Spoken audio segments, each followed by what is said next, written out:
नमस्कार साथियों, आज के इस वीडियो में अपन चर्चा करने वाले हैं कि शाला दर्पण पर फ्री टेक्स्ट बुक यानी निःशुल्क पाठ्य पुस्तक का वितरण डिस्ट्रीब्यूशन कैसे करें।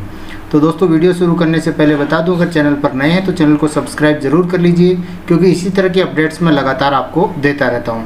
दोस्तों, डिस्क्रिप्शन में व्हाट्सएप चैनल और टेलीग्राम चैनल भी ज्वाइन कर सकते हैं। वहाँ से आपको विभिन्न विभागीय आदेशों की PDF और वीडियोज़ के लिंक लगातार मिलते रहते हैं। दोस्तों, शुरू करते हैं। सबसे पहले अपन शाला दर्पण पर स्कूल की ID और पासवर्ड डाल के लॉगिन कर लेते हैं। लॉगिन करने के बाद में इस तरह से होम पेज अपने सामने ओपन होता है। तो इसमें बहुत सारे टैब दे रखे हैं। तो इसके अंदर जो योजना टैब है, इसके अंदर अपन को जाना है। तो योजना टैब पर जैसे ही क्लिक करते हैं बहुत सारे ऑप्शन खुलते हैं। इसके अंदर लास्ट में इस साइड में दे रखा है निःशुल्क पाठ्य पुस्तक कार्य पुस्तिका। इस पर अपन को क्लिक करना है। तो जैसे अपन क्लिक करते हैं, नीचे बहुत सारे ऑप्शन ओपन होते हैं, जिसके अंदर बीच वाले में यहाँ दे रखा है स्कूल स्टॉक एवं विद्यार्थी वितरण प्रविष्टि। तो इस पर आपको क्लिक करना है। जैसे आप इस पर क्लिक करोगे, पेज रिफ्रेश होगा। रिफ्रेश होने के बाद में इस तरह से पेज अपने सामने ओपन होगा। इसमें दोस्तों दे रखा है, नोट दे रखा है, कक्षावार पुस्तकें प्रदर्शित नहीं होने की स्थिति में फ्री टेक्स्ट बुक प्रोफाइल में पुस्तक का चयन करें। कॉलम A1 में प्रविष्ट की जाने वाली नोडल से प्राप्त हुई नई पुस्तकों की संख्या की प्रविष्टि नोडल से ऑनलाइन विद्यालय में पुस्तकें इशू किए जाने के उपरांत ही किया जाना संभव होगा। यानी आपके अगर नोडल के माध्यम से अगर आपके यहाँ पुस्तकों का वितरण कर दिया गया ऑनलाइन, तो ये आप हैं वो यहाँ से डिस्ट्रीब्यूट कर सकेंगे। अगर अपने पास स्टॉक नहीं है तो आप डिस्ट्रीब्यूट नहीं कर सकेंगे, भले ही ऑफलाइन आपके पास से किस पुस्तकें प्राप्त हो गई हों।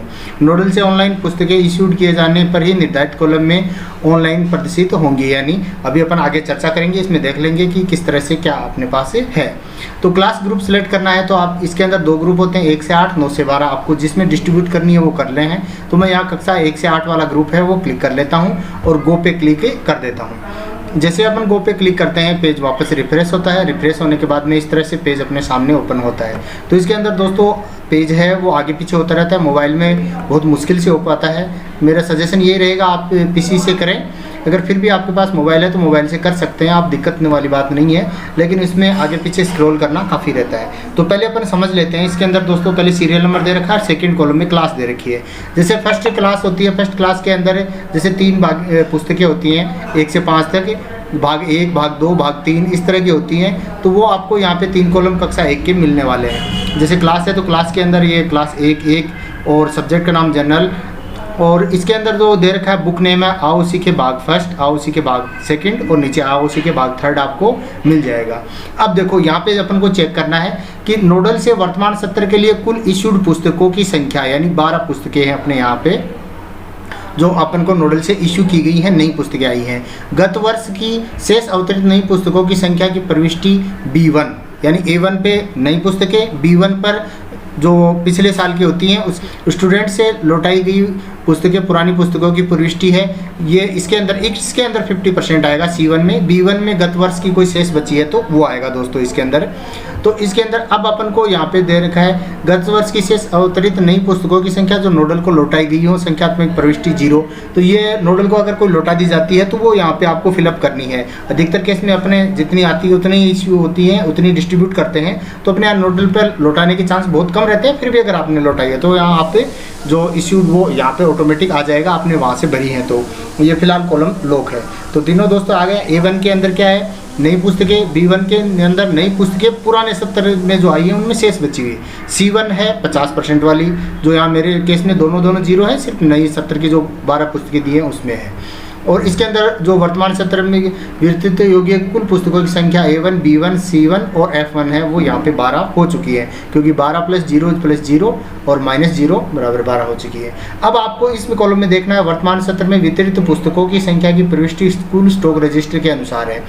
इसके अंदर नई पुस्तकें A1 और B1 यानी वर्तमान सत्र में आई और पुराने सत्र की नई पुस्तकें, उनमें से वितरित पुस्तकों की संख्या D1 आपको यहाँ करनी है। यानी 12 हैं तो यहाँ पे आप 12 ही एंट्री कर सकते हैं। पहला और दूसरे कॉलम का योग कितना हो रहा है, 12 हो रहा है, तो आप 12 तक यहाँ वितरित कर सकते हैं।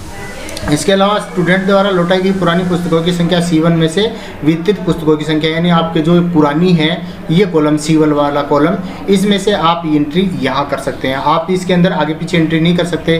कहने का मतलब है A1 और B1 का योग है उससे ज़्यादा आप इस फर्स्ट कॉलम में नहीं भर सकते, और C1 का योग है उससे ज़्यादा आप सेकेंड कॉलम में नहीं भर सकते। पहली कंडीशन। दूसरी कंडीशन ये रहेगी कि दोस्तों आपका जो नामांकन है क्लास का उससे ज़्यादा दोनों का योग नहीं हो सकता, क्योंकि आपके पास बच्चे अवेलेबल नहीं है, तो आप इसके अंदर एंट्री नहीं कर सकते। तो जैसे मैं यहाँ पे एक बार प्रविष्टियाँ कर देता हूँ। जैसे मैं यहाँ पे पहले कॉलम में 10 प्रविष्टि करता हूँ, प्रविष्टि कर देता हूँ, जैसे 12 में से 10 मैं वितरित कर रहा हूँ। इसके बाद में सेकंड कॉलम में है तो वो जैसे यहाँ 0 शेष है, मैं एक बार 5 एंट्री करता हूँ और आपको बताता हूँ। जैसे यहाँ पे 15 टोटल इनका योग आ रहा है, जबकि मेरे पास पुस्तकें अवेलेबल हैं 12 ही, लेकिन फिर भी एक बार फिलअप किया है जो मैसेज डिस्प्ले होगा। और मेरा नामांकन भी यहाँ 15 नहीं है, तो देखते हैं, इसको सेव करते हैं। तो इस तरह से पेज आपके सामने जो मैसेज है वो डिस्प्ले होगा कि इसके अंदर आपके पास से या तो स्टॉक नहीं है। कृपया ध्यान दें, नई पुस्तकों में से वितरित संख्या पीओ नोडल से वर्तमान सत्र के लिए कुल इश्यूड पुस्तकों की संख्या एवं गत वर्ष की शेष अवतरित पुस्तकों नई पुस्तकों की संख्या से अधिक नहीं हो सकती। यानी A1 B1 का योग है, ये इससे ज़्यादा आप नहीं जा सकता। तो फिलहाल यहाँ नहीं दिया है, लेकिन ये कंडीशन है। सेकंड है स्टूडेंट द्वारा लौटाई गई पुरानी पुस्तकों की वितरित संख्या स्टूडेंट द्वारा गत वर्ष की लौटा गई पुस्तकों की संख्या से अधिक नहीं होगी। यहाँ पे जो कॉलम 0 दे रखा है 50% वाला, मैंने यहाँ 5 भर दी है, तो वो यहाँ होना नहीं है, इसलिए ये सेव नहीं हो रहा है। तीसरा, लौटाने वाली किताबों की संख्या बचे हुए नए स्टॉक से अधिक नहीं हो सकती, यानी इसके अंदर जो स्टॉक है उससे ज़्यादा आप वितरित नहीं कर सकते। गलत प्रविष्टि होने पर रीसेट करें आपको।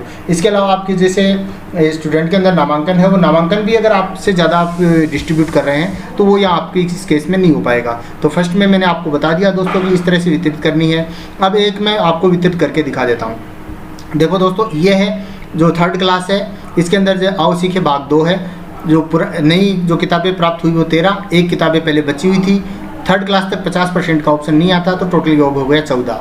अब मेरे यहाँ स्टूडेंट 14 ही है, तो 14 है तो मैंने पूरे नई की नई किताबें 14 स्टूडेंटों को वितरित कर दी। पुरानी किताबों में से स्टॉक 0 था तो वो 0 दर्शा दिया, और यहाँ पे मैं सेव कर देता हूँ। तो जैसे मैं सेव करता हूँ तो सेव होने के बाद में सक्सेसफुली सेव का यहाँ पे मैसेज डिस्प्ले हो जाता है। तो इसे कहने का मतलब है कि आपने सही स्टॉक किया है, डिस्ट्रीब्यूट किया है, तो सक्सेसफुली सेव का ऑप्शन इस तरह से आपके सामने ओपन हो जाएगा। इस तरह से आप सभी जो क्लासें हैं और प्रत्येक पुस्तक वाइज यहाँ से वितरित कर सकते हैं। वितरण करने के बाद में दोस्तों आप यहाँ से प्रत्येक को सेव कर सकते हैं, और प्रत्येक से सेव करने के बाद में लास्ट में ऑप्शन के दे रखा है दोस्तों सेव ऑल। आप यहाँ से भी इसको सेव कर सकते हैं। जैसे अपन सेव ऑल करते हैं तो सेव ऑल हो जाती है। तो मेरी सलाह ये रहेगी कि आप गलत प्रविष्टियाँ नहीं हो बार बार में इसके अंदर, जैसे कई बार त्रुटि रह जाती है, नई स्टॉक कम रहता, अपन ज़्यादा कॉलम में लिख देते हैं, या फिर स्टूडेंट्स का जो नामांकन है उससे ज़्यादा लिख देते हैं, तो वो यहाँ पे प्रॉब्लम्स रहती है। तो प्रत्येक कॉलम को अलग अलग सेव करें और फिर लास्ट में सेव ऑल कर दें। तो दोस्तों इस तरह से अपन साला दर्पण स्कूल लॉगिन पर जो स्टूडेंट्स को है बुक का डिस्ट्रीब्यूशन कर सकते हैं। दोस्तों वीडियो कैसा लगा? अगर वीडियो अच्छा लगा है तो चैनल को सब्सक्राइब जरूर करें, बेल आइकन को ऑन करें, क्योंकि इसी तरह की अपडेट मैं लगातार आपको देता रहता हूँ। धन्यवाद दोस्तों।